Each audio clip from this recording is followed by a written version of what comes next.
Здравствуйте, товарищи! Мы начинаем наш традиционный радиомитинг на «Авроре». У микрофона политический обозреватель Федор Бирюков, автор телеграм-канала «Диспетчер». Подписывайтесь.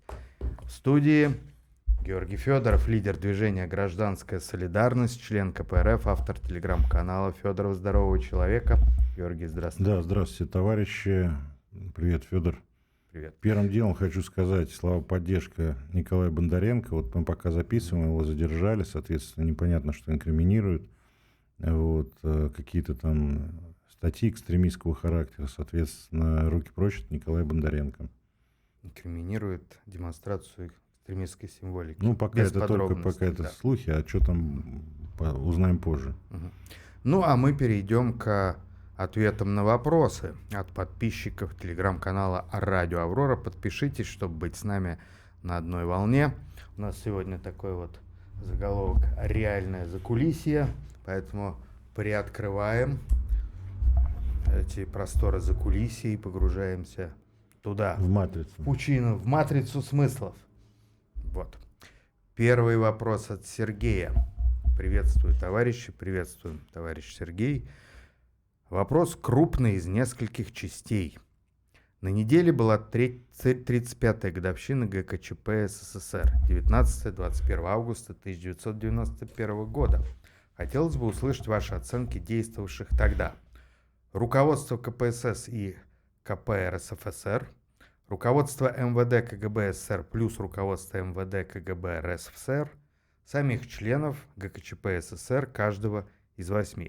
Как думаете, была ли на тот момент возможность избежать встраивания в западное буржуинство? Кстати, нынешний российский триколор был принят вместо флага РСФСР как раз после провала ГКЧП 22 августа 1991 года, как и потом украинский флаг вместо флага УССР 18 сентября 1991 года. Кстати, перед тем, как ты начнешь отвечать, замечу, что флаг-то в 91 году триколор был немного другим. Там была лазоревая полоска посередине, а сейчас синяя. Вот я не помню, в какой момент ее заменили. Так что вот есть нюанс. Да, есть нюанс. Смотрите, по поводу этого. Я в своей жизни пообщался с несколькими свидетелями ГКЧП, такими из самого верха. Это сам Бакланов, который был членом ГКЧП. Он, конечно, очень человек такой порядочный и честный, и действительно за Советский Союз. Ну, как бы так много чего рассказывал, интересно. С моей точки зрения, это была большая провокация. То есть Горбачев знал, что это будет. Соответственно, он самоустранился, сказал, я вот буду в отпуске, а вы, соответственно, тут без меня попробуйте навести порядок. Это показывает то, что сам ГКЧП был не подготовлен к такому развитию событий. То есть это, в принципе, горбачевская такая фирменная штучка. Когда он, я помню, в Литве были события в Вильнюсе, когда он говорил, там, дал приказ наводить порядок, а потом на утро сказал, я ничего не в курсе, кто там кого бил. В Тбилиси, тоже в других частях и так далее, в Баку. Вот. И, соответственно, я думаю, что это была большая провокация, которая была спланирована в том числе и нашими откровенными врагами сверху. То есть Горбачев был в курсе. Я помню, что в 1989 году Шеварнадзе прямо вот с Верховного Совета СССР и вообще со всех так скажем, трибун говорила, что вот будет переворот, готовится переворот, всякий, то есть, грубо говоря, шла такая накачка общественного сознания. Вот. Убийство Пуга или самоубийство — это тоже большой вопрос, но в целом ГКЧП не готов был применять силу, потому что войска вошли без боекомплекта. Вот, что само по себе, видимо, уже воспринимается с прошедшего как большая-большая провокация для именно перехвата власти, демонтажа Советского Союза. Потому что через несколько дней должен был быть так называемый союзный договор подписан новый. И, соответственно, возможно бы, если бы этот союзный договор был переподписан, то как эта ситуация осталась бы все-таки в рамках Союза. Вот. Горбачев, конечно же, преступник, но самый главный преступник Ельцин — часть тех и КГБ, которые фактически его прикрывали. Я напомню, что в тот период времени российское КГБ, оно было во многом проельцинским. То есть был раскол в силовых структурах. Я напомню, что, например, Коржаков, который был у него официально охранником, он был действующим сотрудником «девятки», 9-го управления КГБ, которое отвечало за охрану. То есть вокруг него очень много было людей, которые были в погонах из КГБ. И, в принципе, если бы поступил приказ, его можно было бы арестовывать. Но этого приказа нет. Поэтому, к сожалению, это большая трагедия ГКЧП. То, что он пошел именно по такому сценарию. Ельцин после того, как победил, фактически нарушил закон, Конституцию, наплевал на все, и активное меньшинство тогда взяло власть. Потому что большинство осталось сидеть дома, большинство как бы у телевизоров, силовые структуры, которые должны были действовать, они фактически были парализованы. Само ГКЧП оказалось импотентным. Вот. А Горбачев, он отсиделся, потом сказал, что его там в плен взяли. На самом деле, как бы понятно, что никто его в плен не брал. И, в принципе, если бы ГКЧП захотел бы сделать переворот какой-то такой, то это было бы по-другому. А не так, что там где-то Горбачев блокирован, и, соответственно, тут какие-то такие события. Я напомню, что сразу же после провала ГКЧП в момент, они поехали туда в Форос. И, соответственно, говорить о том, что, видимо, с Горбачевым общаться. Потому что они, наверное, не были очень уверены, вернее, очень удивлены, что Горбачев там где-то высказал, что он арестован. И что это государственный переворот. То есть можно полагать, что часть из них самих развели. Да. Это раз. Во-вторых, был раскол, да. А, допустим, входящий в ГКЧП председатель КГБ Владимир Крючков, скорее всего, был в курсе всего. Крючков смолодушничал, откровенно сказать, потому что я там с Алксенсом общался, часть офицеров сидели на Лубянке, и каждому отдали конверт. Куда ехать, по какому адресу, кого арестовывать. И они просидели там на Лубянке некоторое время, конверты не вскрыли и никуда не поехали. Интересная дисциплина. Если бы у тебя были...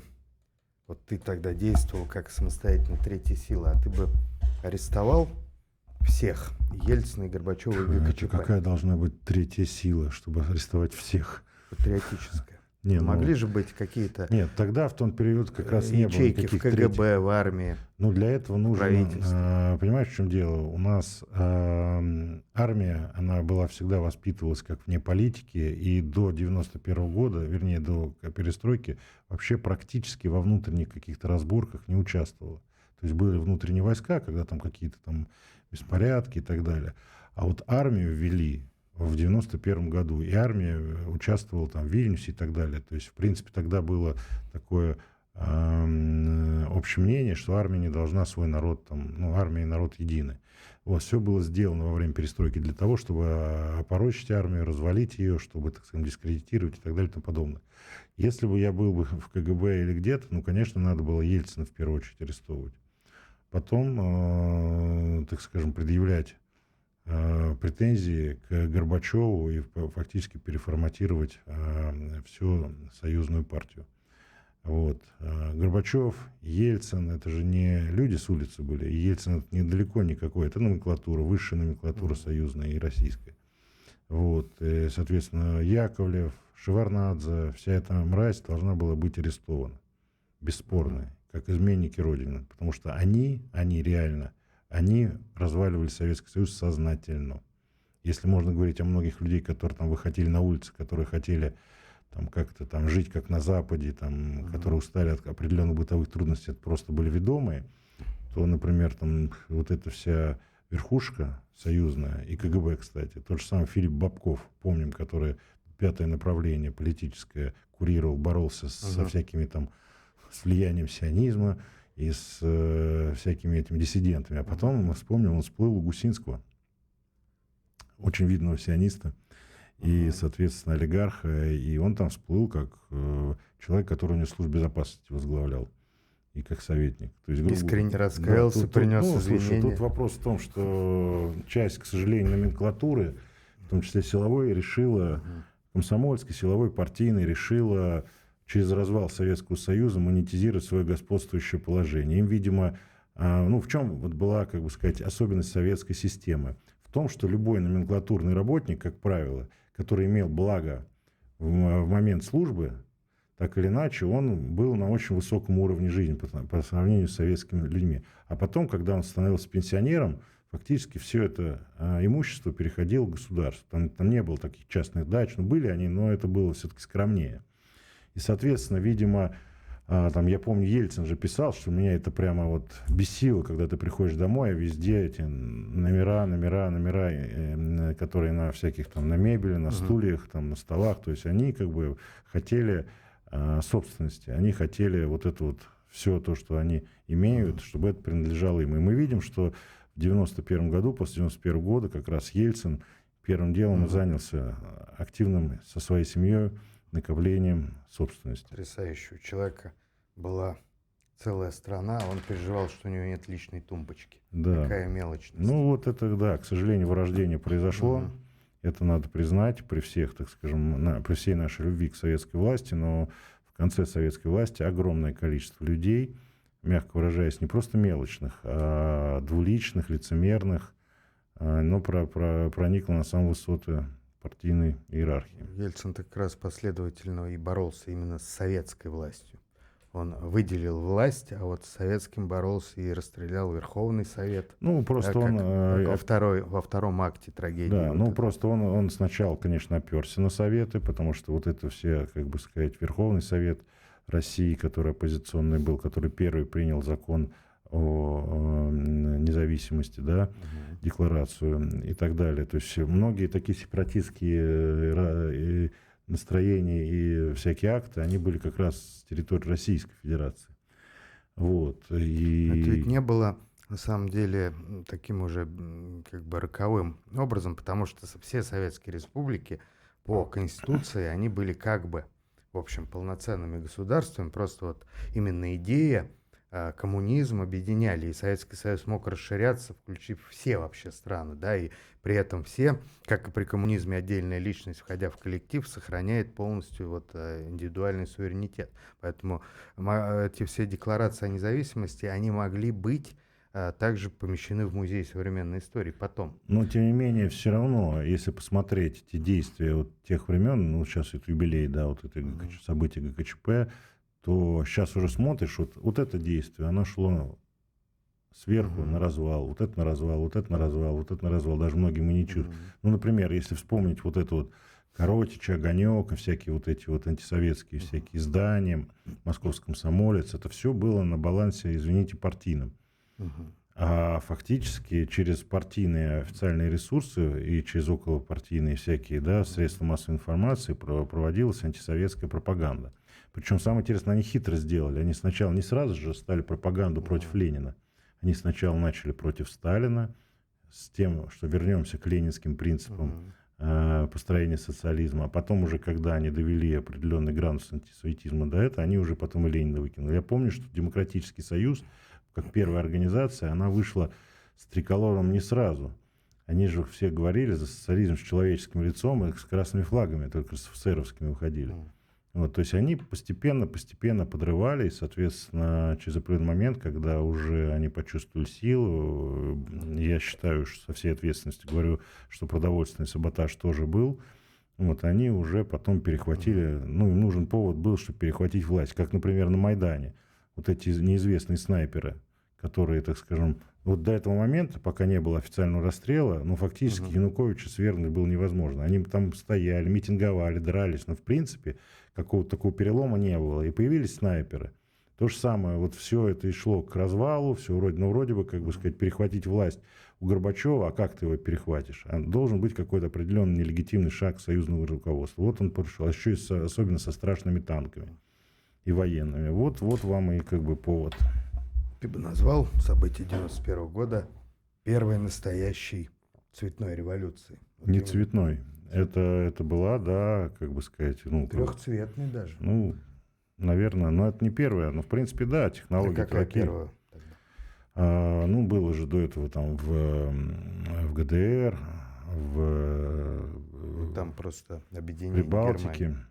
когда фактически Прибалтика уже начала отделяться ну, то все равно объединение Германии в Чехословакии, помнишь, и так далее. Все вот эти падения коммунистических режимов, они были, в принципе, по одной и той же схеме. Вот.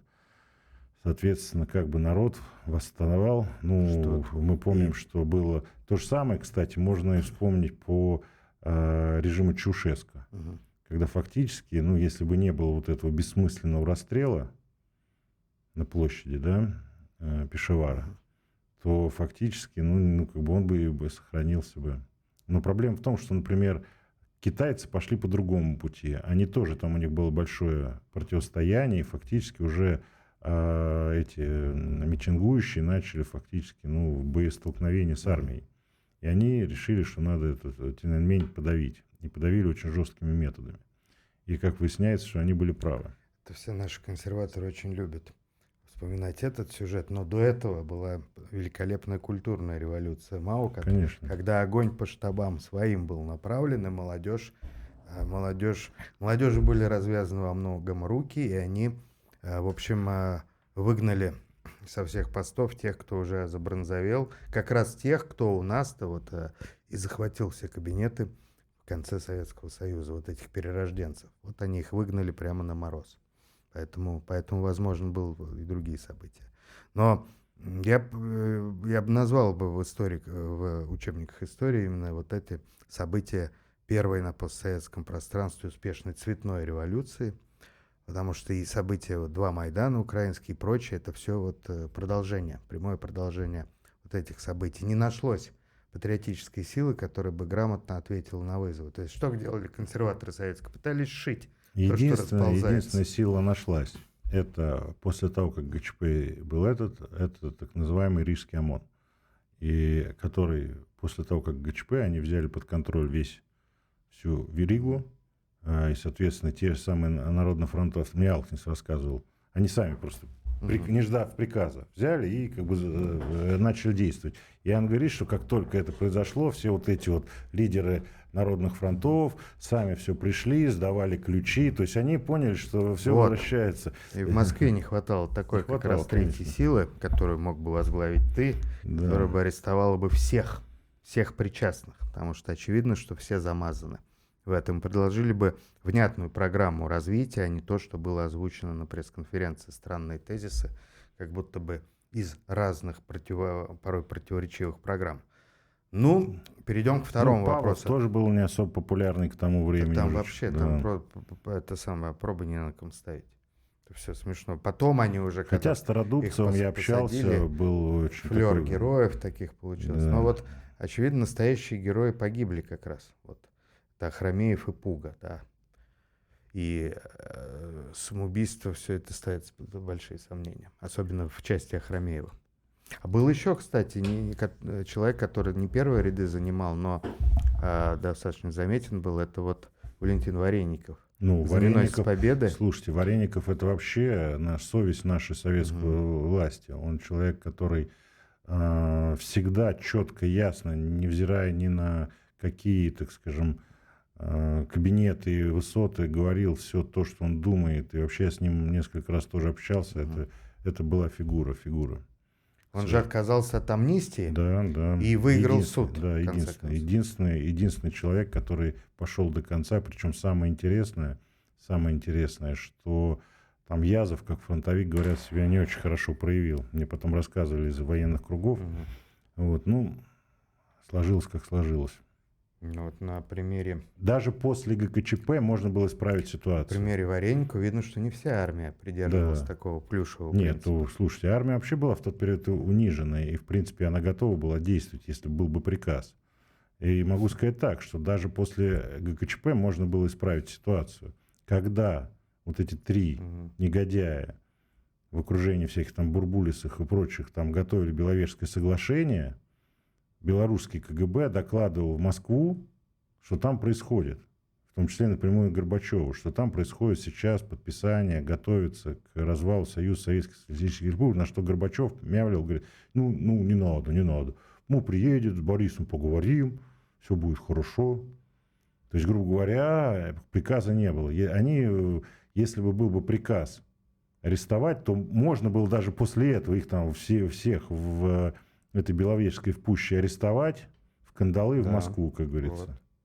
и все бы закончилось. Никаких бы вот развалов Союза Советских Социалистических Республик не было бы.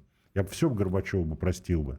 Если бы он даже вот, ну, смолодушничал во время ГКЧП, но если бы он, как президент Союза Советских Социалистических Республик, обладающий всей полнотой власти, проявил бы волю и арестовал бы, у меня бы Это Горбачевский... как раз, скорее всего, было У невозможно. меня Горбачевский портрет бы висел. Он не смолодушничал, а просто реализовал план, прикинувшись шлангом. Второй вопрос от Сергея про новость в СМИ о приговоре одним из судов города Москвы к 8 годам колонии заочно бывших руководителей Промсвязьбанка братьев Ананьевых в рамках уголовного дела о хищении около 40 миллиардов рублей у этого самого Промсвязьбанка. Как думаете, выдержат ли бедные банкиры столь длительный срок от звонка до звонка? Ну, во-первых, я не думаю, что может быть от звонка до звонка. Если они себя будут хорошо вести, возможно, они раньше выйдут. Тут сказано заочно, то есть Да. они вообще... Ну, они же далеко. за рубежом, да. Но. Но я к тому, что если они это... А в принципе, ну, ничего с ними не будет, что им. Еще поймать надо.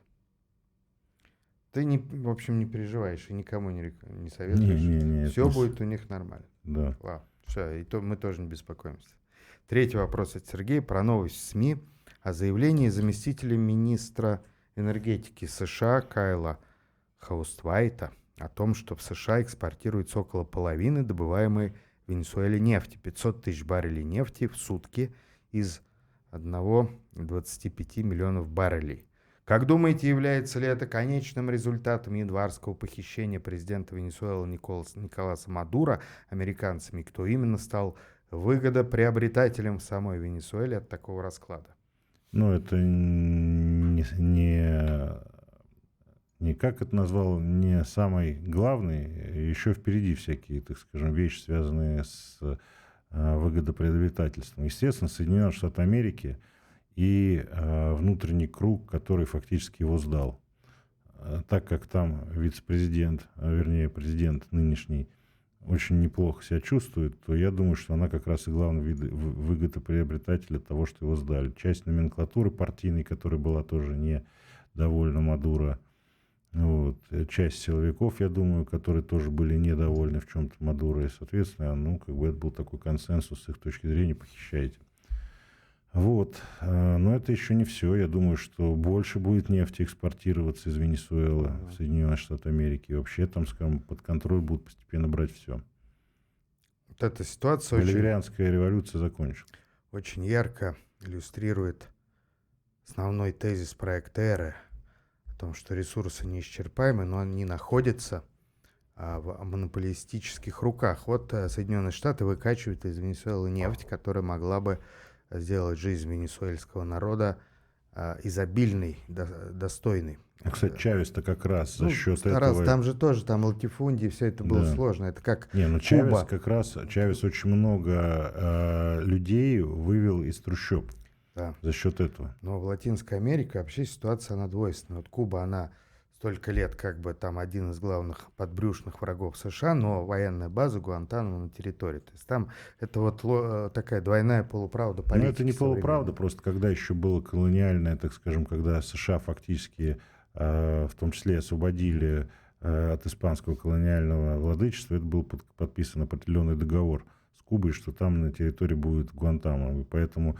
вывод оттуда Гуантанамо — это фактически объявление войны Соединенных Штатов Америки. То есть там эта база, она закреплена международными и внутренними договорами. Ну, в общем, это юридически закреплено. Это не просто так. Оно там Немало стоит. договоров международных канули в лету. Ну, понимаю, но в целом просто там, я как понимаю, есть некоторые вещи, которые описывают, что в случае, если уйдет, то там фактически можно... Можно же денонсировать международный договор. Ну, это война. Или это война. Потом есть казус Бейли, да, повод войне, и развязывать войны разные вещи. Ну, Куба сейчас не в лучшем состоянии, чтобы вести войну. Это и сейчас, и давно было. То есть вот это вот как бы действие, которое было недоделано, оставлено на потом, и которое до сих пор держит как бы на привязи.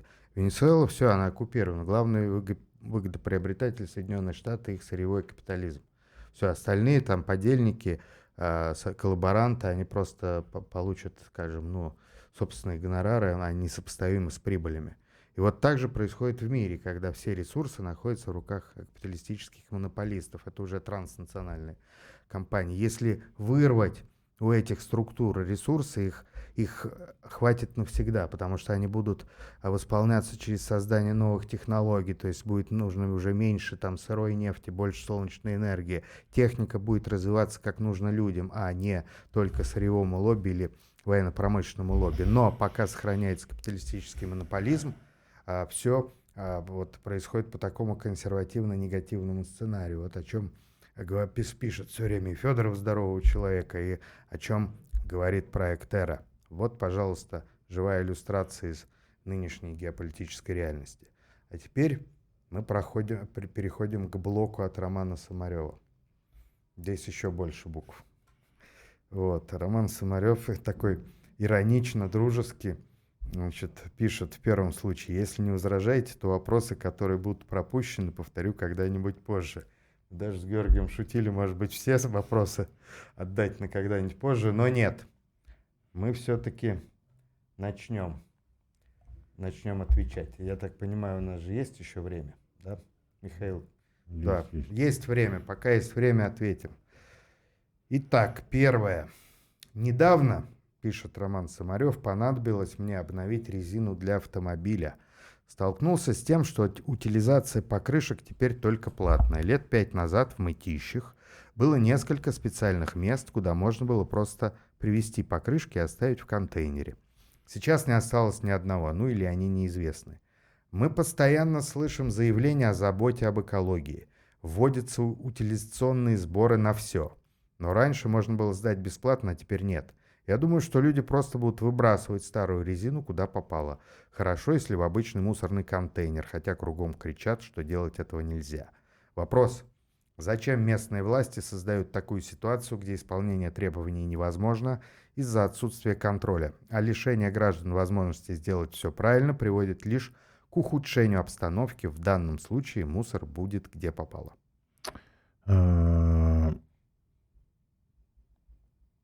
Смотрите, могу сказать так, что, во-первых, в Корее нет утилизационного сбора, и за это, так скажем, там наоборот доплачивают за старый автомобиль. Вот. Это просто наши такие как бы реалии. Но я могу сказать так, что это не везде бесплатно. Я, например, где шиномонтаж меняю, не буду рекламировать, там меня бесплатно забирают потому что они, в принципе, на этом зарабатывают. То есть специальные перерабатывающие компании, которые, так скажем, вот это вот потом резину перерабатывают в новую резину. И это хорошее сырье. И в данном случае тут надо доплачивать хорошему людям. Просто у нас такая специфика. Вот я, например, там в Дмитровское едешь по шоссе, по Дмитровскому, там съезжаешь, и там большая-большая такая территория, где вот этих вот куча всяких больших-больших вот таких вот покрышек лежит, их там мельчат, и как бы из нее делают сырье. Потом они идут на покрышки опять. Поэтому в данном случае это, к сожалению, у нас так только. Потому что люди, это как в свое время, вот к вам приедут, например, если вы на даче, и возьмут металл бесплатно. Потому что они собирают, и тем самым потом сдают металлолом, получают за это деньги.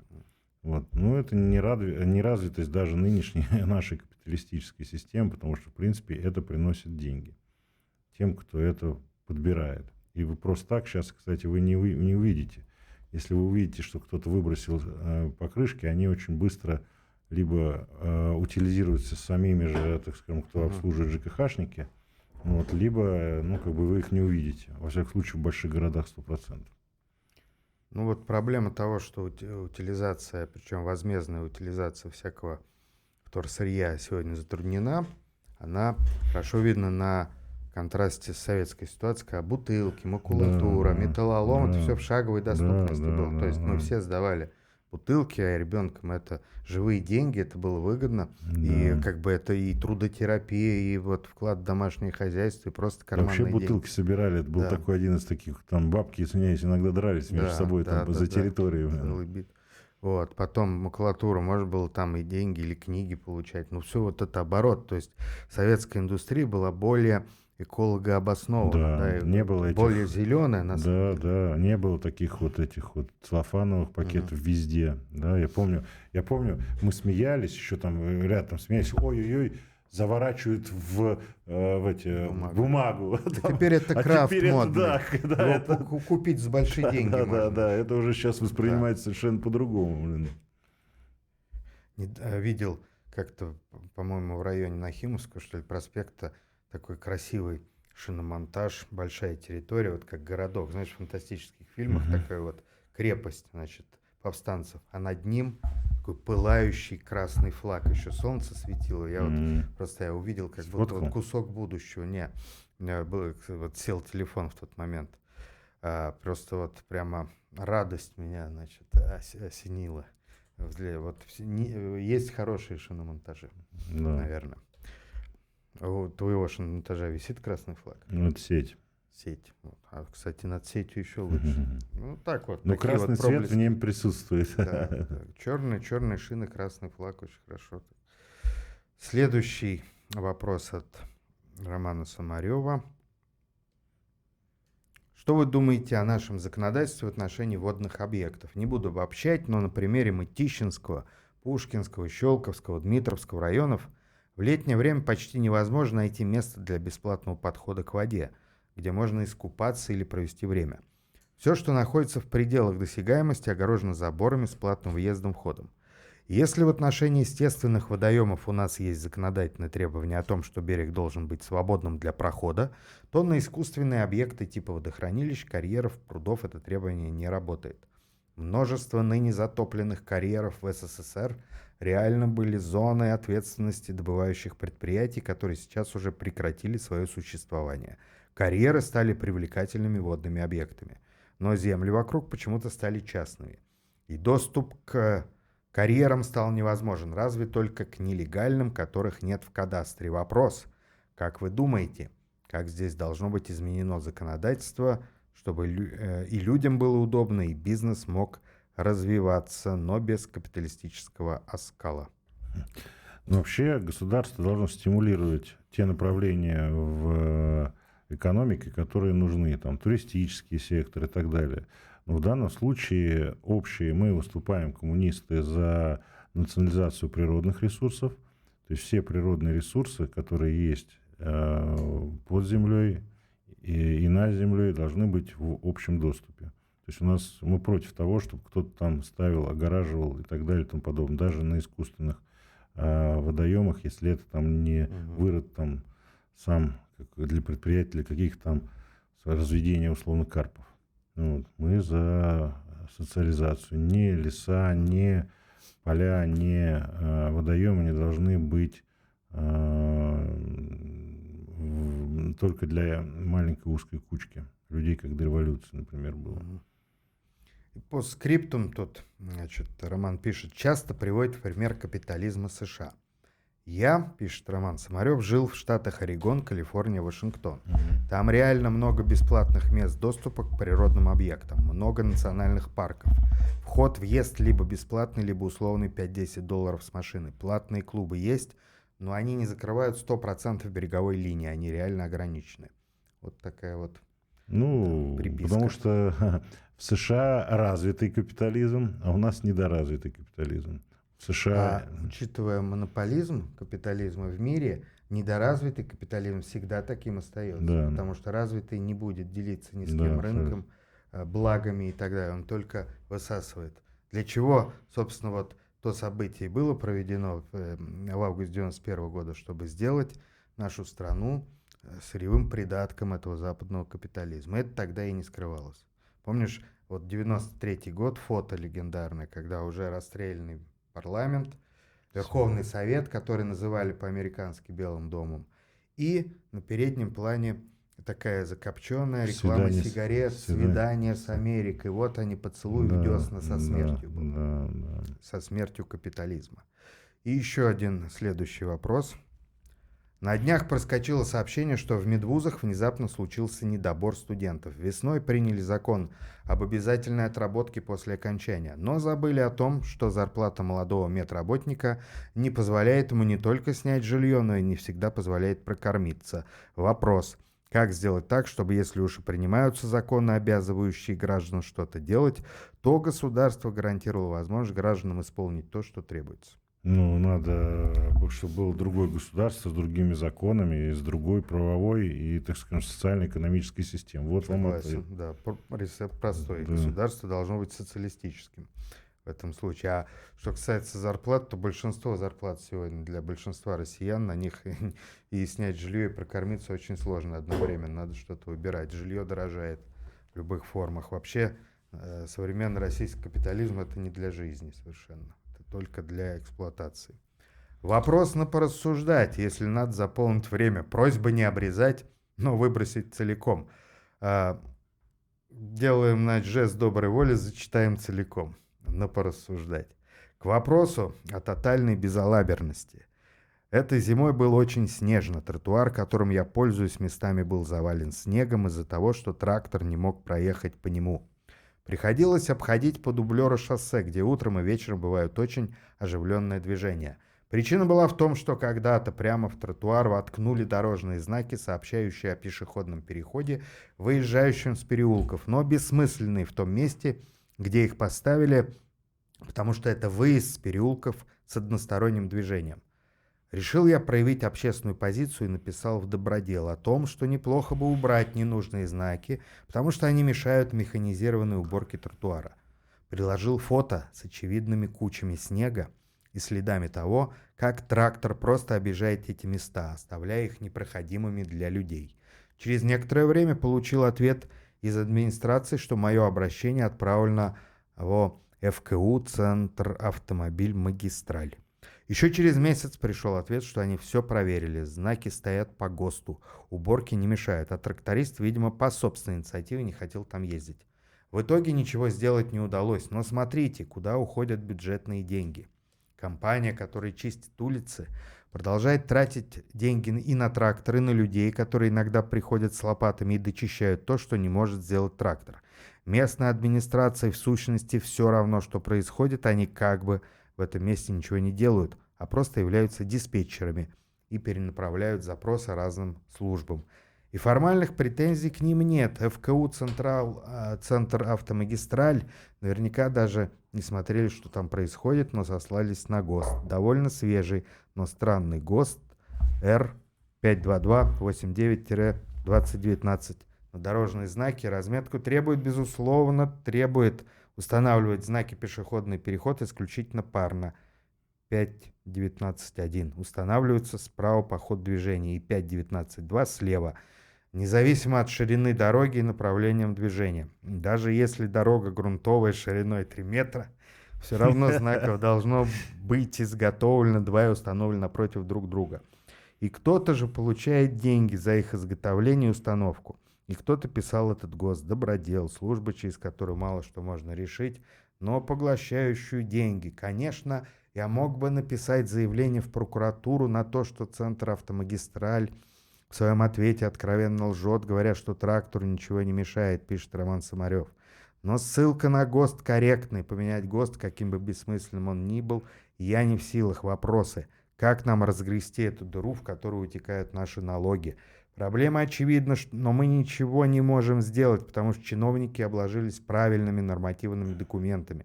Как сделать так, чтобы каждый чиновник думал о развитии государства, а не о том, как получать зарплату от успешного удержания своего места?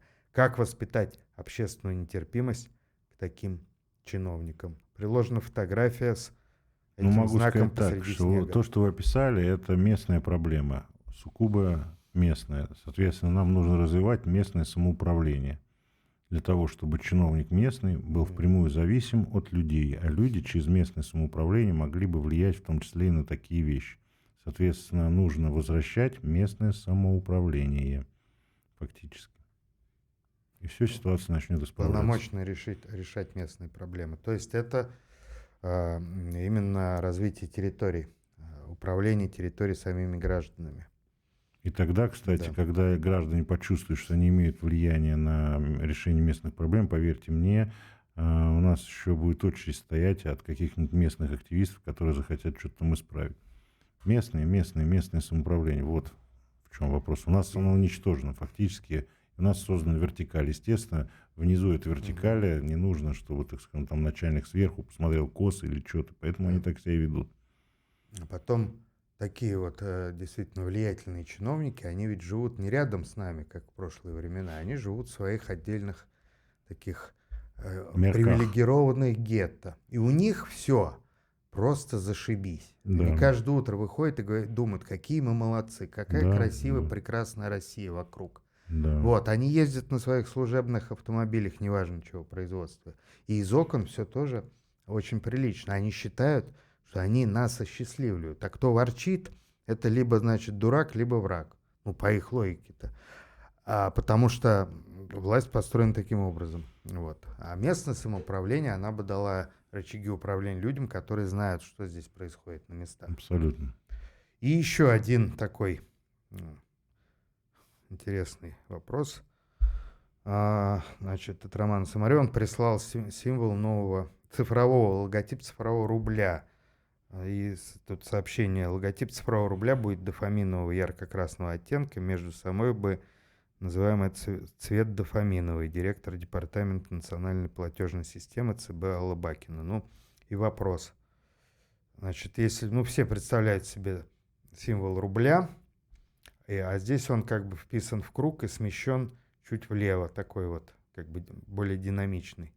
Вариант издалека напоминает парус какой-то. А вот традиционный символ рубля, у меня тут, когда был Андрей Фефелов, он сравнил его с крестом надгробным. И говорит, это специально не динамичный. Может быть, они посмотрели наш эфир и придумали более динамичный вариант. Но вопрос от Романа Самарева: это попытка заменить серп и молот в символике? Да нет, просто есть там такие, как бы, брендирование, как они это любят говорить. На это деньги уходят, на это зарабатывают, чтобы как бы рубль тоже имел свой бренд. И как его цифровой рубль тоже. Кстати, я в свое время помню, это был какой-то ужас. Я помню, когда я был в общественной палате, возглавлял ее Бричалов. Вот, и там, я помню, какая-то пошла, он такой был очень человек, типа, динамичный, современный, и там вот началось вот эти какие-то непонятные, мутные там встречи, какие-то семинары по брендированию, там что-то там. Я понял, что надо их посылать всех на аутсорсинг. Изящно. Да. Вот я к тому, что это просто такая мода, больше мода. Ну, символы ведь важны. Допустим, вот не случайно наш собеседник про серп и молот вспомнил. Серп и молот — символ, который, во-первых, очень динамичный. Он известен, все понимают, что он значит. Да. Он возможен, его использование возможно в самых различных вообще вот дизайнерских, бытовых, технических местах. Он понятен людям всего мира. Его легко нарисовать на заборе. Символы мировых валют, доллар и евро, они тоже понятны и как бы в своих концепциях довольно динамичны. А вот действительно крестообразный рубль, который то ли похож на немного помятый анг древнеегипетский, то ли еще на что-то, он действительно у специалистов по символике задает много вопросов. И вот вообще геральдика, символика — это древнее искусство, там много нужно знать. А дизайнеры, которым дают на аутсорсинг или на постоянке вот эти задания, они как делают? Они действительно осваивают бюджет, а потом выкатывают нечто, к чему начальству нужно еще подготовить. Специально обученные люди готовят начальство, говорят, это так круто, как в сказке про голого короля. Только есть и другие случаи, когда Артемий Лебедев, как приближенный к власти такой дизайнер, да, он сделал за какие-то бешеные деньги другой вида метро. И все думают, а что здесь такого? Ну, чуть-чуть там... У Сбербанка тоже вот ребрендинг был, там наклон поменялся. Это очень модная и полезная для заинтересованных сторон. Ну, конечно, фишка. деньги огромные. А заменить серп и молот ничем нельзя, на самом деле. Согласен. Всегда только серп и молот. Вот, и звезда. А на фуражке на моей серп и молот и звезда, как пел Егор Летов. На этом наши вопросы завершены. На сегодня благодарим Романа Самарева и Сергия за присланные вопросы. Очень интересные. Люди реально работают. Я восхищаюсь такой скрупулезной подготовкой. Хотелось бы видеть больше вопросов от наших подписчиков. Подписчиков ощутимо больше, чем так те, кто мы принимает... про реальное закулисье не поговорили. Да. Ну а все это и есть реальное закулисье. Сейчас я закончу с благодарностями. Значит, еще раз благодарим всех, кто прислал вопросы. Роман Самарев, Сергей, всех, кто нас читает, всех подписчиков, зрителей и слушателей. Оставайтесь с нами на связи. Наша связь чрезвычайно важна для всех нас. Теперь ты можешь сказать нечто важное про реальное закулисье. Ты ведь только что оттуда. Откуда? Оттуда? Откуда закулисье? Не, ну реальное закулисье, если так коснуться этой хотя бы темы, сейчас очень интересная ситуация развивается с Ротенбергами. Я там общался с одним бизнесменом, который, так скажем, связан с этой группой. И прямо сложилось впечатление, что Ротенбергов пришла черная звезда к ним. Вот. А так как это только от первого лица может быть прилететь, вот, то есть от Путина лично, вот, то, соответственно, и Путин вообще всепрощающий человек для своего ближнего круга. Вот. Он единственное не может простить это вот непосредственно предательство, как он это говорил. Соответственно, если посмотреть на то, что происходит с Ротенбергами и с другими некоторыми приближенными, то, видимо, там внутри ближнего круга начался какой-то определенный раскол. Не говоря же о том, что Клепач, который там из Веба сбежал недавно и сказал о том, что будет ситуация развиваться в экономике близко к катастрофической, это тоже очень такой серьезный сигнал. А еще, конечно же, вопрос с бензином, он не просто не решен, судя по всему, он в ближайшее время не будет решен, потому что тот бензин, который мы сейчас потребляем и стоим в очередь, это индийский бензин, и он призван только решить вот такие вот сейчас сиюминутные вопросы. Уже по Москве езжу, уже заправки закрываются, огромные очереди. Да, может быть, до сентября сейчас попытаются снять некоторое напряжение, что будет потом, это большой-большой вопрос, потому что по некоторым данным, инсайдерским изнутри, бензина хватает только на 20% заправок. Так что, друзья, готовимся, заливаемся полными баками и готовимся к серьезным временам после выборов. Да. Как вот самый актуальный мем сейчас ходит по сети. Сидит там герой одного мультфильма, размышляет на лавочке. И почему в «Ходячих мертвецах» бензина хватило на 11 сезонов, а нам только на 2 недели. Вот ну это да, и вообще то, что сейчас происходит, смотрим с Бондаренко, то, что происходило с Матвеевым, это говорит о том, что ситуация развивается по очень негативному для власти сценарию. Что при всей ее власти, вот такой вот, как бы сказать, всепоглощающем контроле, ситуация находится в подвижном состоянии, в любой момент могут произойти какие-то тектонические изменения. Это сценарий для народа негативный. Для власти, для народа, потому что любое смещение, сталкивание общества в какой-то такой вот неототалитарный хаос, он бьет по всем. И помнишь, 91 год, сколько соратников Ельцина уже через очень короткое время стали врагами. Да весь Верховный Совет России. Да, и, в общем, далеко не всех простили. А народ был погружен просто в систему выживаемости. Ну, это в яму небытия, в которой мы частично и пребываем до сих пор. То есть вот 35 лет юбилей событий, половина срока существования Советского Союза. Да. Это, кстати, если посчитать, 17-й, 52 год, считайте. Ну, то есть вообще... Да, это разница, что сделала советская власть до 52 года, посмотрите, и что сделала нынешняя так называемая демократическая власть с 91 года. Вот, ну, реально, половина советской власти, и после этого эти люди будут там что-то плеваться в сторону Советского Союза, которая выиграла войну, победила в гражданской войне Антанту, разрушена до основания.